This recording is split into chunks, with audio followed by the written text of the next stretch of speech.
Hey everyone, welcome to another episode of Nerd Herders. I'm Rich. I'm Nick. And today is our discussion day, and we teased a little bit on Monday what we were going to be talking about.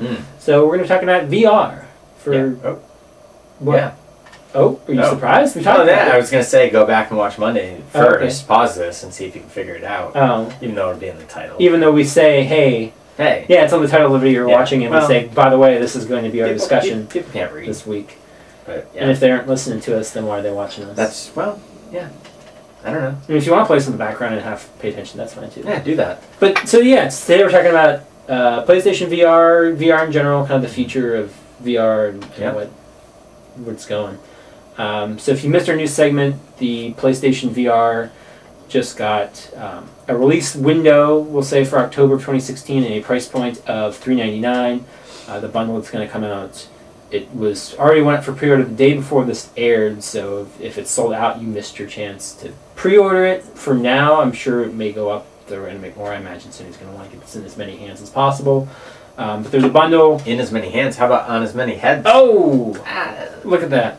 $499 for the bundle with the PlayStation camera and Move controllers and the PlayStation VR World, I think it's called, is like the game that comes with it, which is like a bunch of tech demos and different things like that.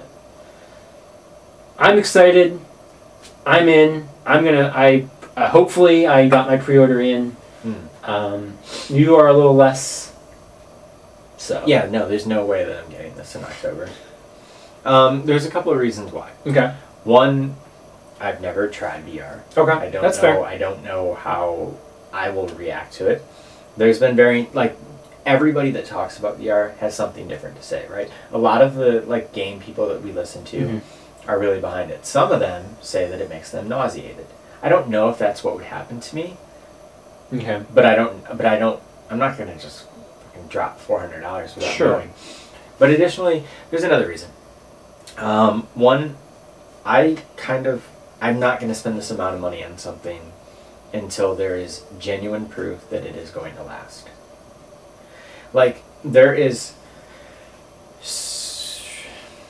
too long of a history of even just Sony stuff that just doesn't last, and then it doesn't have game studios. If this doesn't catch on early, they aren't going to make games for it. If this doesn't sell how they want it to, then Sony will stop doing it. And I just am not going to. I hope that it's a huge hit. It sounds awesome. Not just the PlayStation VR, all of them. Yeah.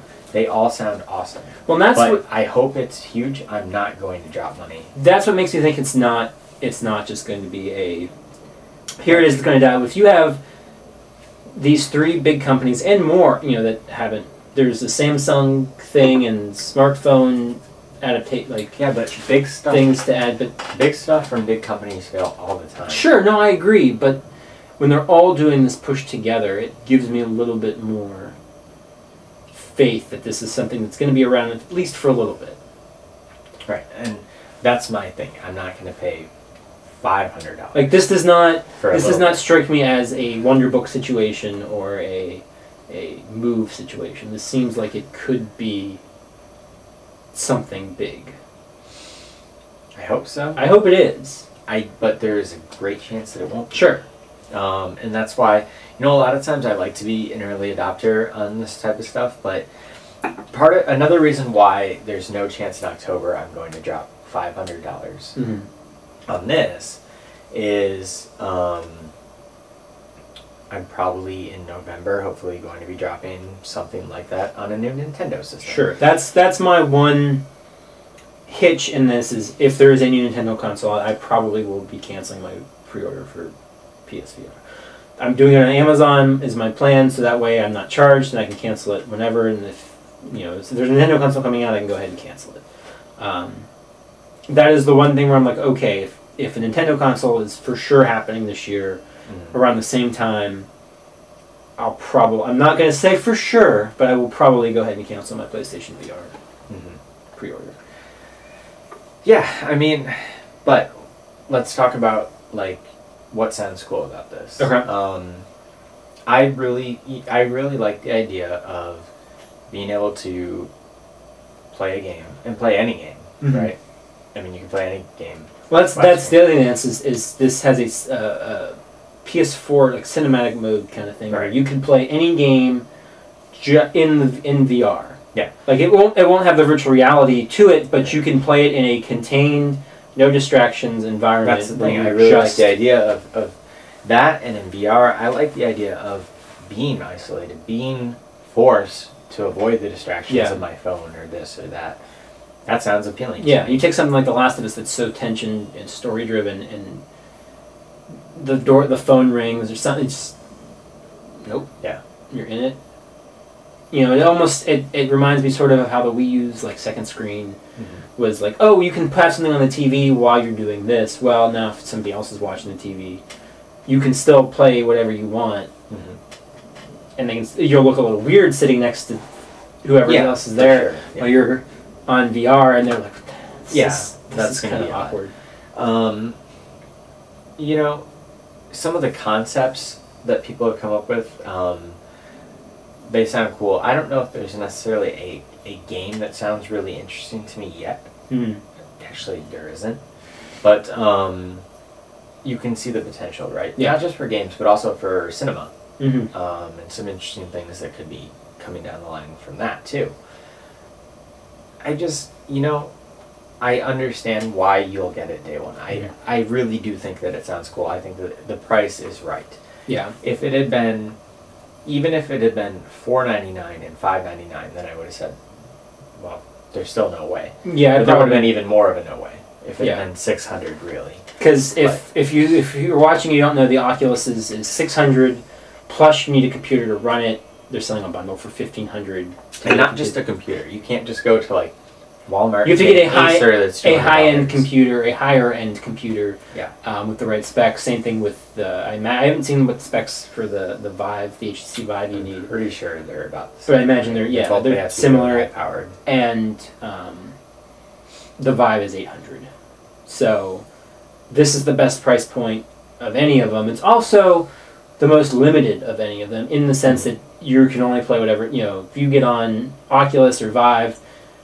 Anybody who makes a VR game and puts it online, or whatever VR experience... There will, in all likelihood, be no virtual reality porn. Yeah, which is something that will be on the other we listen to podcasts where they're developing that. Right.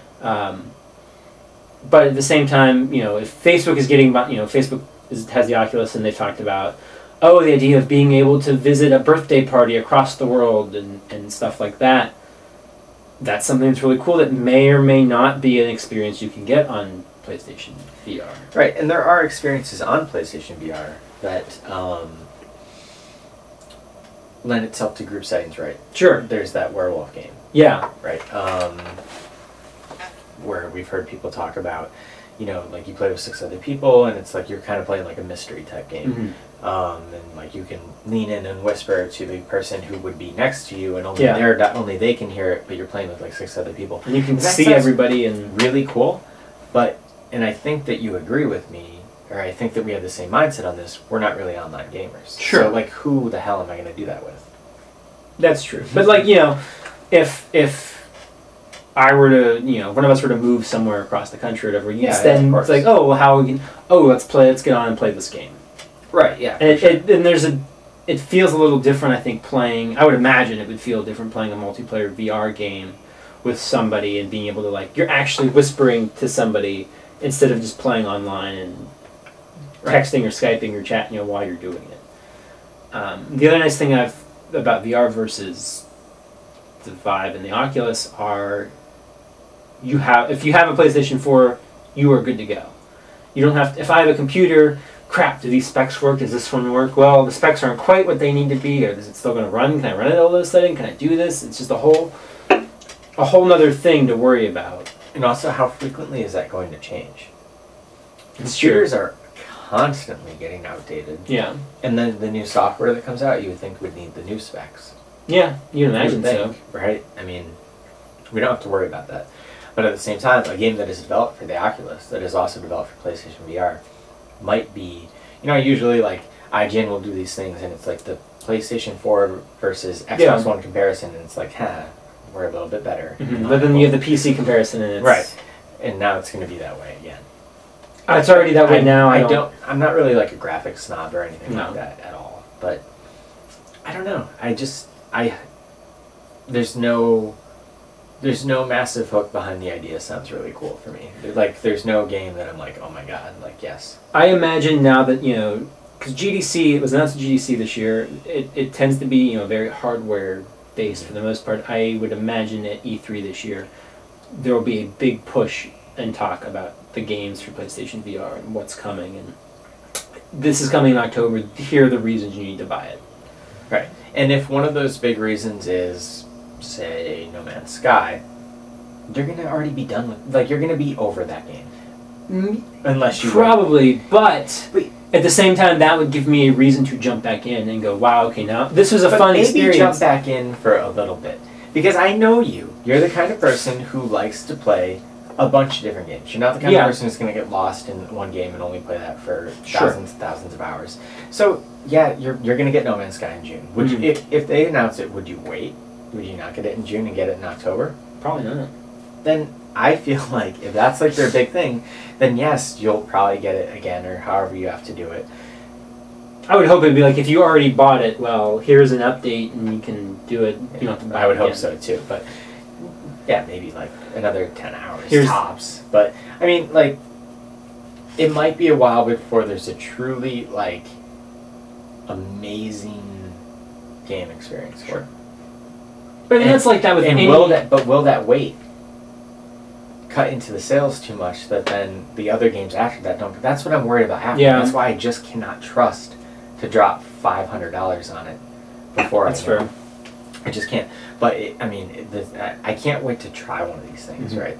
I mean, because even, like, I'll sit there, you know, there's these, like, YouTube videos that you can go on your phone and, like, go, like, through Times Square and, like, go everywhere. And, like, that stuff fascinates me. Like, it's so cool, and I can't imagine that in like, that true setting. That's going to be awesome. Or, like, when you play a game and, like, you know, there's talk of these games where you're like, a pilot and you're, like, going through, you're shooting, and it locks in with your eyes and stuff. Yeah. And then, like, you look down and the pilot's, like, video game is, like, where your legs... Like, that sounds so cool. It also sounds a little bit, like, almost too sci-fi, and, like, we're all going to get lost in here, like some of those movies say. But I'm not, like, one to worry about. But, yeah, I just... Show me that it's real. Okay.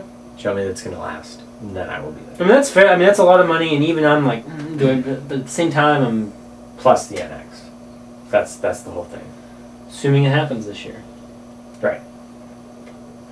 But we'll find out. We will. But I'm sure we have a lot more video game discussion coming every week. Pretty much we talk about video games in some way. Yeah. But we're getting closer and closer to E3, so more and more things are going to start breaking. Yeah. Oh, we'll do some fun E3 discussions, I'm sure. I'm sure.